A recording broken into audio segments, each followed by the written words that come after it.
this video I'm going to talk about the Do-Over Damsel Conquers the Dragon Emperor. Because I have thoughts about this book. Or series. Because I don't think the other ones are out yet, but I definitely have thoughts. So, before I describe more of my thoughts and get into the mess that is this book, I will read from the back. From the guillotine to dragon consort, Jill is sentenced to death by the crown prince, her fiancé. But just before she dies, she's sent back in time 6 years to the party where their engagement had been decided. To avoid this route of ruin, Jill immediately proposes to the person standing behind her, but it's the man who was her greatest enemy, Emperor Hadis.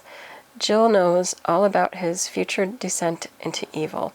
She quickly retracts the proposal, but the delightous Hadis takes her back to his castle and makes her a meal. Completely won over by the food, Jill makes a life-changing decision. I'm going to reform. No, I'm going to make you happy. It's time to redo this life with the enemy. Which all sounds great, and there's a lot of charm to the story itself, and I enjoyed that. Hadis is kind of a funny character. But then we get into the creepiness of it. At the time of her death, at the start of the book, she's 16. So when she goes back in time, she's 10. That was when her engagement was set, was at the age of 10, so she has to go back to that time. Hadis, who I like in principle, is 19 when she goes back in time. So it's a 19-year-old and a 10-year-old.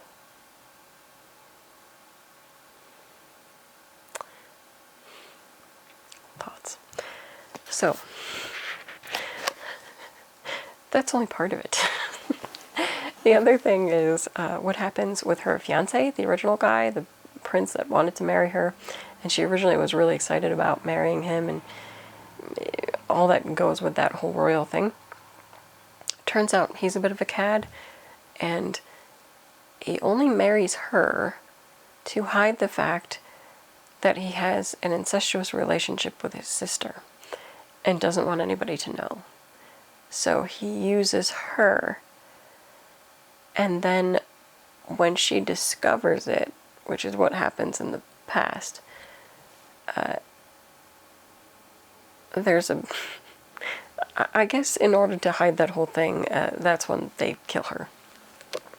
So that word doesn't get out and everything. And then, of course, she doesn't die. She goes back in time. There's a whole story behind why that happens, and it all plays into this whole thing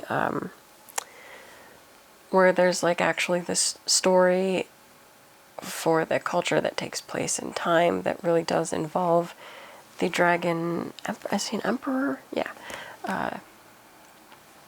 And past events. And anyway, that's why she gets reincarnated and then ends up with him, but then that also angers this other part. There's like a love triangle that happens with the Dragon Emperor and Jill and this other figure. I don't want to give too much away, but that's essentially it. And no, it's not the prince. Like, literally, the prince just wants to use Jill as a cover. And also, it seems that Jill has certain abilities that he also wants to manipulate, but that's all besides the point. He would be plenty happy if he could just be in a relationship with his sister, which is bad. So now, let's get back to Jill and Hadis, because in a lot of ways, it's fine in some ways, because Hadis is like, okay, you're a kid, and we'll be respectful of that whole thing, but then he does really creepy things, like manipulates her into kissing him, which is kind of the ick. I don't know. I feel like why did it have to be that they're so young? Like, why couldn't they just do it to where, like, maybe when she got engaged to the prince, she was already 16 and quickly discovers the whole thing about him and his sister and then dies and is just thrown back to, like, that soon. Or it could be a couple years down the line where she's, like, 18, 19 and goes back to 16. Why does it have to go back to 10?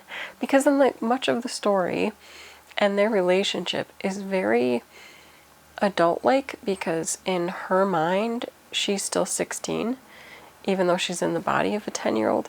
So sometimes her feelings towards Hadis and what she allows to happen is because her mind is 16, but her body's still 10, and it's the ick. It is the ick all over. It's so disturbing. And I can't for the life of me, other than to fetishize it. I can't imagine why the author would do this to anybody. Why do this to the readers? Why do this to the characters? Why? Why? It's, and the whole thought that it is to market it to a certain group or something is so gross. Because there's a lot of this that's actually very good, a very good story, that I just feel like if they aged it up would have been more successful.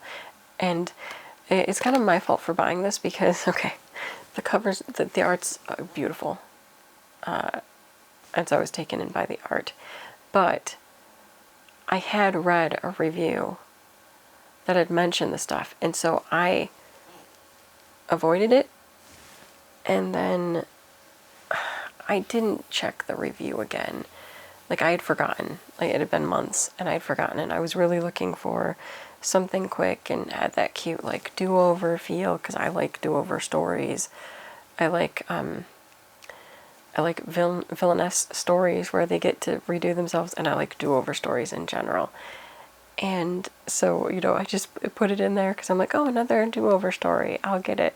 And then shame on me for not double checking the reviews, because it was the one that I avoided months ago because it was a bit disturbing. And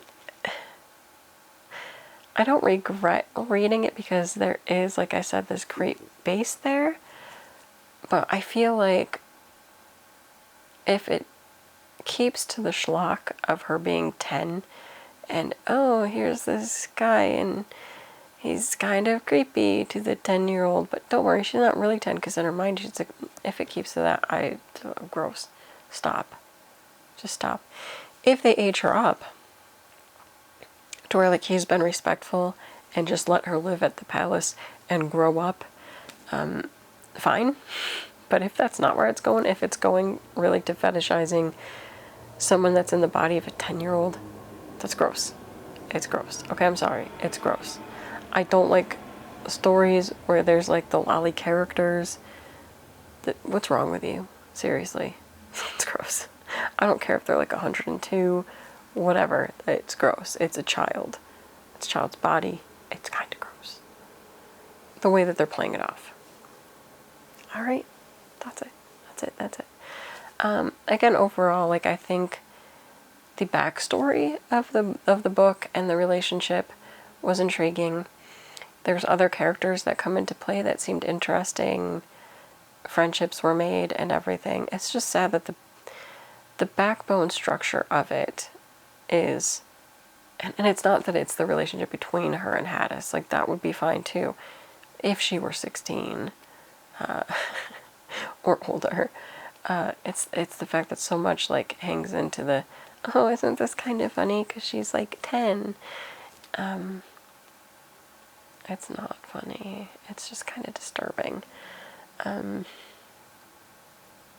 don't know, like, I'm caught because there's not much else to it. Like, this isn't a super long volume. It's 195 pages with art pages thrown in. So there's not much content to really comment on other than what I've already done. So yeah, weird premise, semi-weird execution with bits of good execution. Translation seems fine. You know, just a little creepy.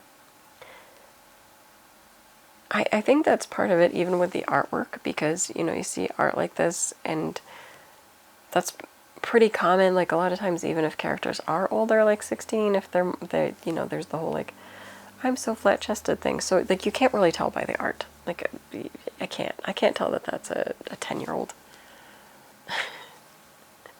So whatever. I was too drawn into like Hattis, who now that I look, kind of looks like Sebastian Michaelis now that I look at it. Which is funny. Yeah.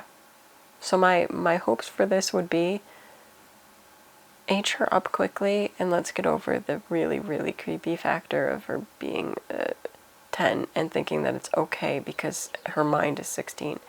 Please stop that. Just stop. Like at least with like Tear Moon Empire, when Mia goes back in time, like the people around her who she really is more in like a relationship, like not like that, but you know, like the people that she interacts with and could potentially have feelings for, they're all in like the same age group. Like this, come on, why do this? Why do this? Yeah, it's a shame because like I said, I think I would have enjoyed this much more if she were a teen, or older, of course, but like having somebody that's 10 is creepy. Like, can we just not? That is really it. And I don't know that I could recommend this unless you're into creepy things. That's it for this video. Until next time, bye.